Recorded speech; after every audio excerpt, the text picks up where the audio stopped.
Okay, wonderful. Thank you so much for that introduction, Claire. I'm really excited to be here with you today. It's really quite a privilege to be speaking to you. And as Claire mentioned, I am a member of the Turing community, which I will come back to near the end of the talk. But I think today, I'd like to share some of my own reflections being not only an advocate for open research in the academic community of the past several years, but also as a member of the open source community as well. We were thinking about how to add to all of the amazing things that have been said in the meeting today already. So I very much think of my talk as a kind of yes and kind of presentation. And it's also kind of intentionally provocative in a way, with the intention of stimulating, new thinking around what kind of opportunities can we consider when it comes to open source technologies and open research. I want to start very briefly by focusing on the word, or the term, open research and make kind of a subtle point here. So I consider open research to cover a very wide and diverse array of different research disciplines, right? And a lot of the examples I'd like to share today come from my experience advocating for open science, which I consider to be a very important component of open research, but it's not all of open research, if that makes sense. So there's a subtle difference between the terms, and I just like to delineate the two a little bit, even though most of what I'm talking about today comes from the open science world. Okay, with that said, the structure of my talk today, I think I'd like to start with my reflections on some of the core values of open science, why open science is so important, including in academic research. Very briefly on a lot of the invisible infrastructure of technology that underlies the scientific research that we do. Followed by, I think the biggest part of my talk today is some of the additional motivations for open source technologies to enable open science. And I'd like to bring up the hardware component as well, because we've heard a lot about software. Hardware is another really important component to the conversation.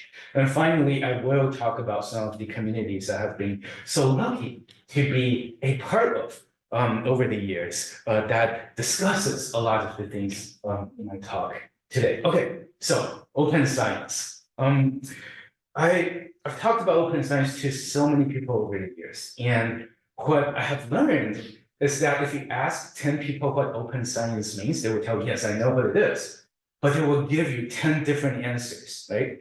So I just like to set the scene a little bit for my talk today to establish a common understanding, just to help with the conversation. And one of the initiatives that I've been, really privileged to be a part of is the drafting of the UNESCO recommendation on open science that was ratified in 2021. So I had a very small role to play in this, but it was a huge privilege to be part of the process, and it produced an amazing document. It's really long, but I recommend you check it out. And part of it defines open science to mean a set of practices for reproducibility, transparency, sharing, and collaboration from the increased opening of scientific contents, tools, and processes. Again, I think this is an amazing document, but this definition is also quite a mouthful. Right? So I tried to reflect on, wait, is there kind of like an essence to this definition? And what I came to is actually the difference between science and alchemy. So what do I mean by this? So I was inspired to think about this by a very provocative digital rights author called Cory Doctorow. And he writes a lot about these kind of fundamental values underlying open research and open science, and indeed open source. And he said, if we think about, how alchemists used to work, superficially, they were running experiments, they had some research questions, they took lots of notes, and they were actually learning along the way.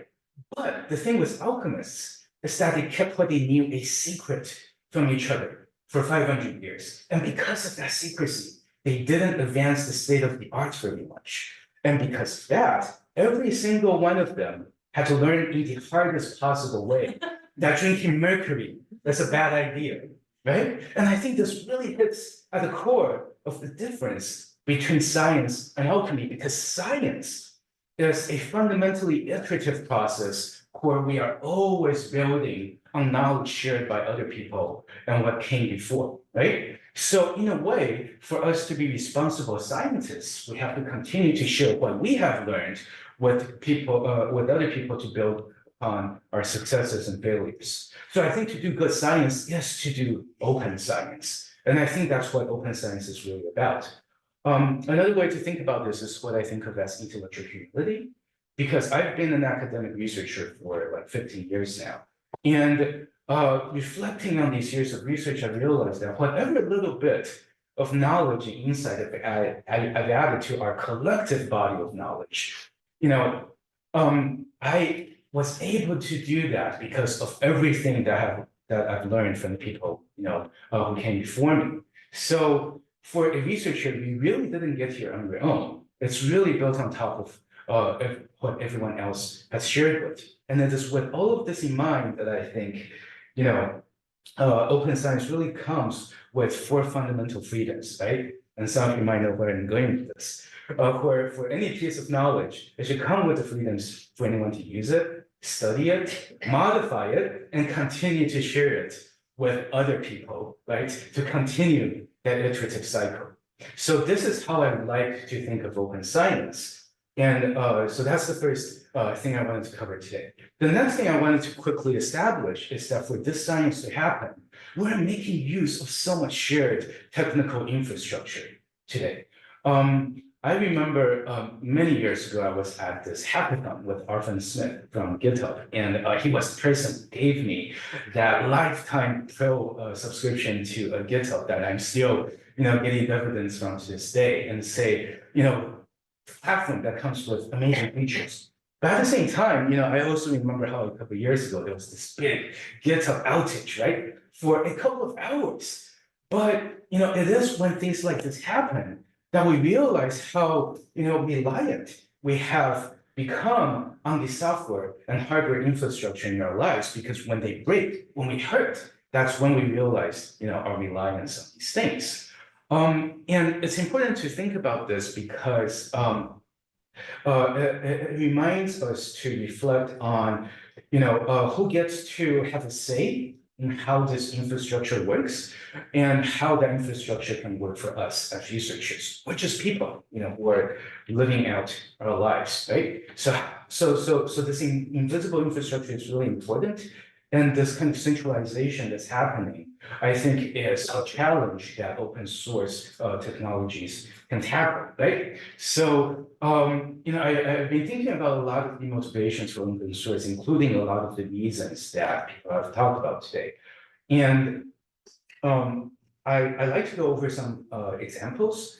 I will talk about hardware examples, but starting with the software one that I think is amazing. It's the Cube Greenland project.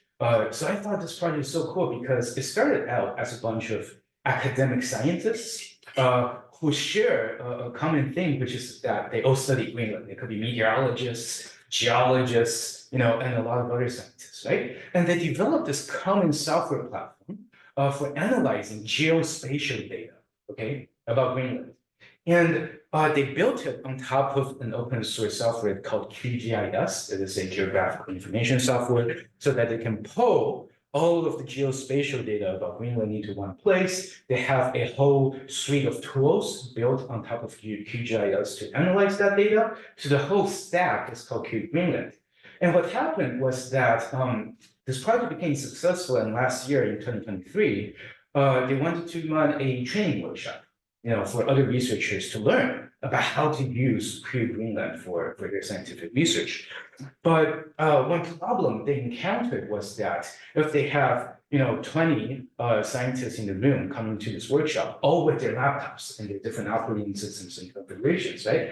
It takes so much time to just get people to the same page to install QGIS, get it running, and then put Cube Greenland on top of it. That takes so much time from the actual training they want to do.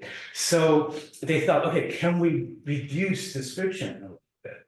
And the solution they came up with was that they started with Jupyter Hub, which is kind of like a server-hosted version of the Python-based kind of Jupyter computational notebook that a lot of data scientists use. But they were able to make some additions to Jupyter and tweak it so that instead of just running Python, they're running an entire Linux desktop environment on top of Jupyter Hub.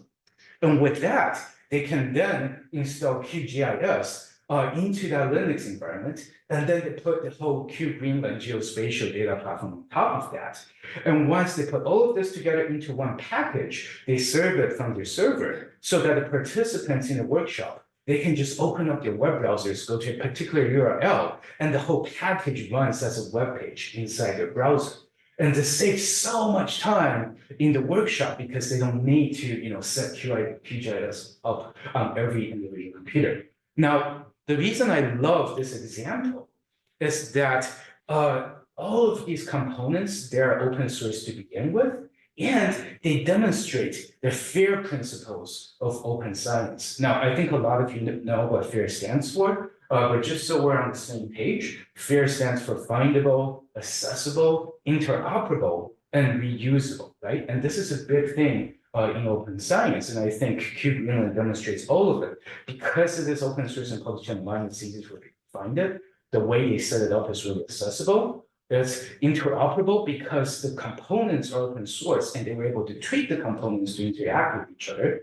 And of course, it's reusable because other scientists can adapt it to different research contexts. And I think, this is a demonstration of how the FAIR principles that are so important to open science are enabled by open source technologies. Okay, so this is a software example, but if you look at the UNESCO recommendation on open science, it talks about several main pillars of open science, including the usual suspects like open access publications, open data, open educational resources. I think this one is really important. Of course, there's open source software code.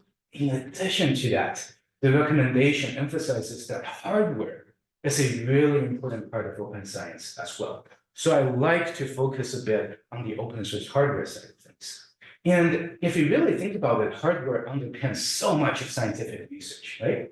It was literally hardware that took people to the moon. That's how much we rely on hardware to do science. It can be huge pieces of equipment like the Large Hadron Collider, or it can be something, seemingly simple, but equally integral to the research infrastructure like microscopes, right, that we use in so many labs today. Now, the thing with hardware is that it's very often closed source, like how a lot of software still is. And some of the challenges with that is that, it's not reproducible in a scientific way. There's vendor lock-in, which was mentioned before. There's forced obsolescence, and there are very high costs, right? And the cost is not only in terms of a very expensive piece of equipment, it's also the very high switching costs, where if you decide there's another equipment you want to use, but since it's not open source, since there's no interoperability, it's very difficult for you to switch to a different platform, for example.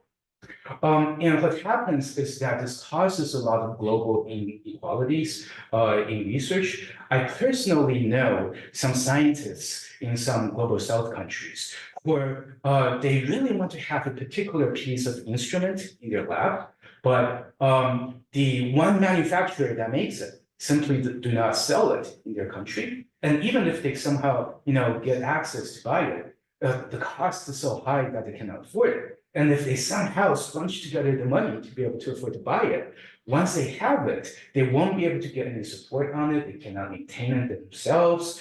And it just becomes prohibitively difficult for a lot of researchers in different places around the world. So I think, when it comes to the social impact of our technologies, it's really important to be mindful of a lot of the global inequalities that come with the technologies of today. So in contrast to that, open source hardware is defined as hardware whose design is available, so that anyone, again, can study, modify, distribute, make, and sell hardware based on that design, right? And there are a lot of examples, actually, in scientific research. An amazing one that I know about is the Open Source Imaging Initiative. So this is a consortium of universities across Europe, including some companies, I believe, who came together to create a completely open source MRI machine for medical scanning and diagnosis. And if you know anything about MRI machines, you know how complicated and intricate they are. And they're actually creating an open source version of it that's becoming successful. Open source hardware has been to space.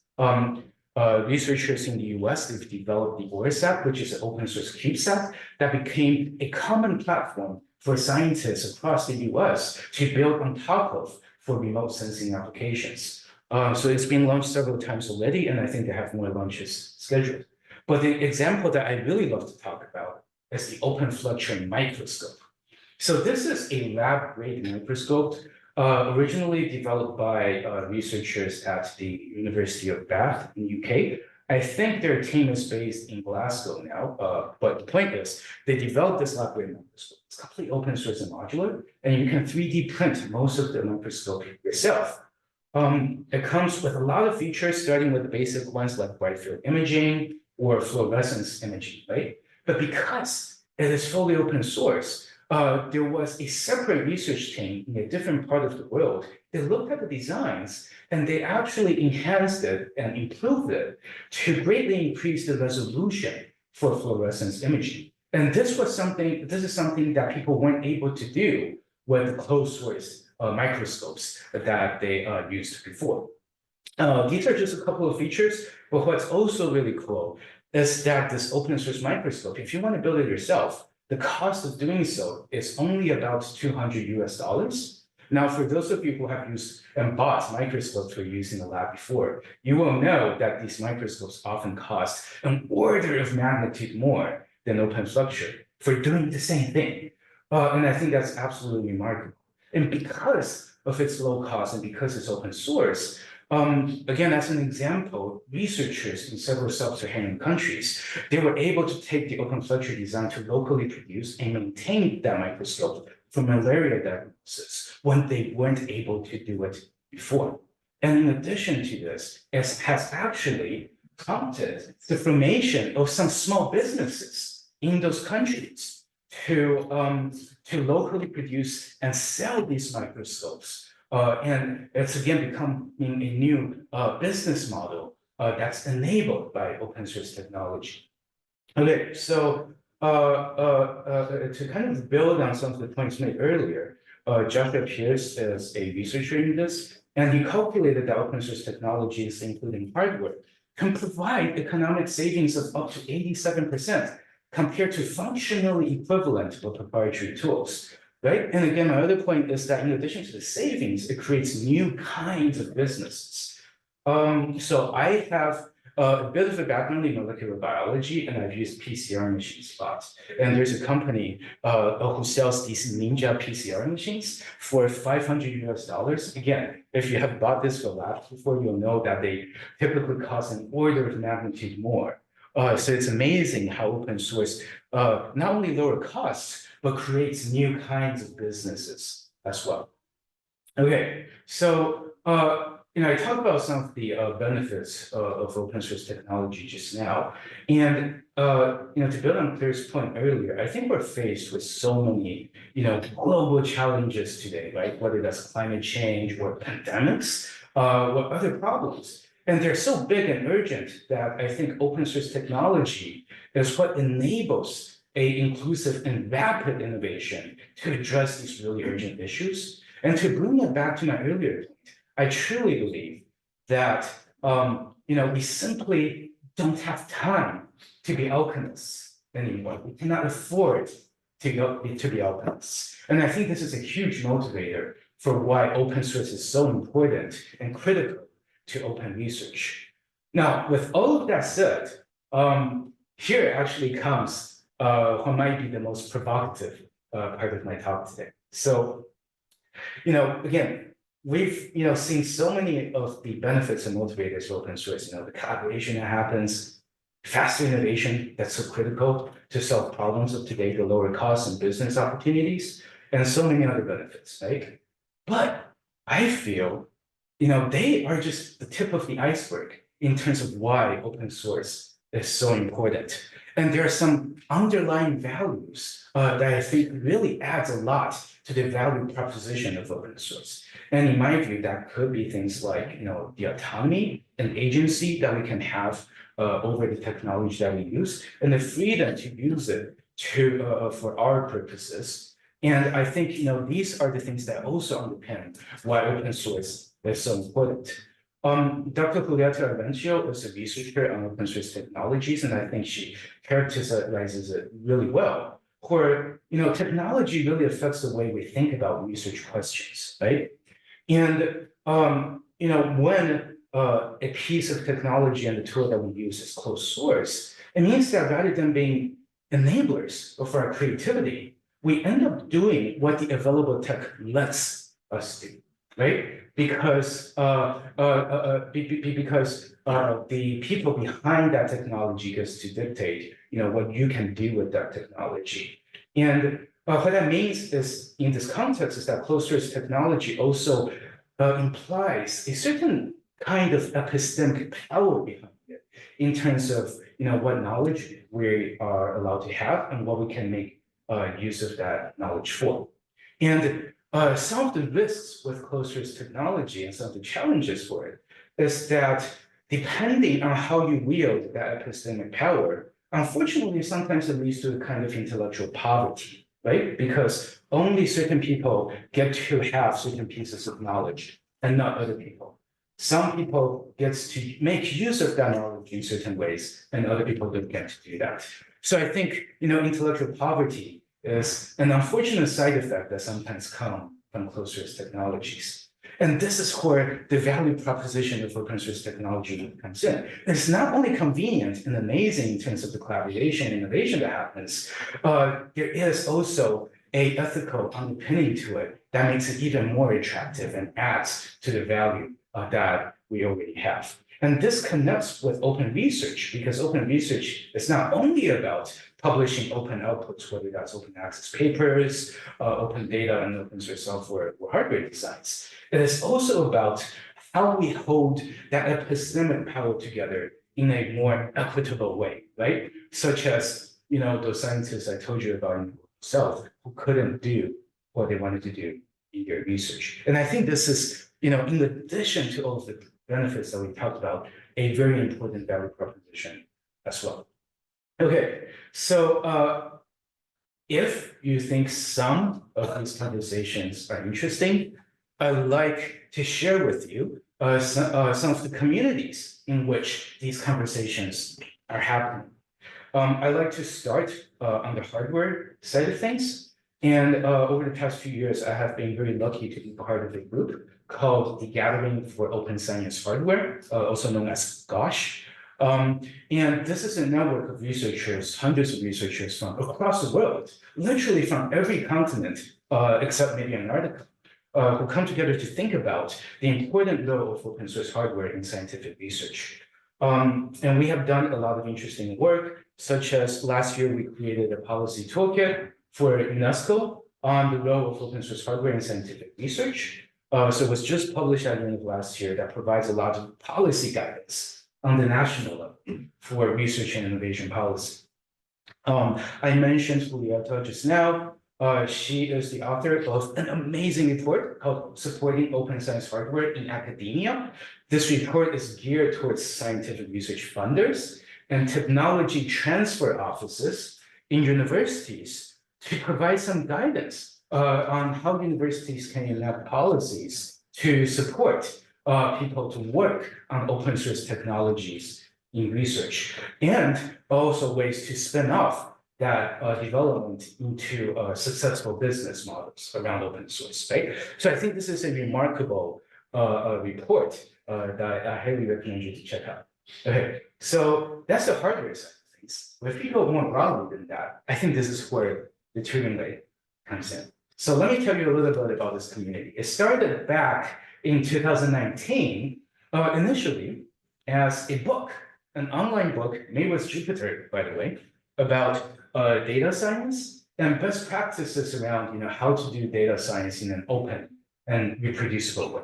Now, it started off as this book, but the founders of the Turing way, they thought, hey, we are not the only experts here. So can we invite other people to help us co-create this book together?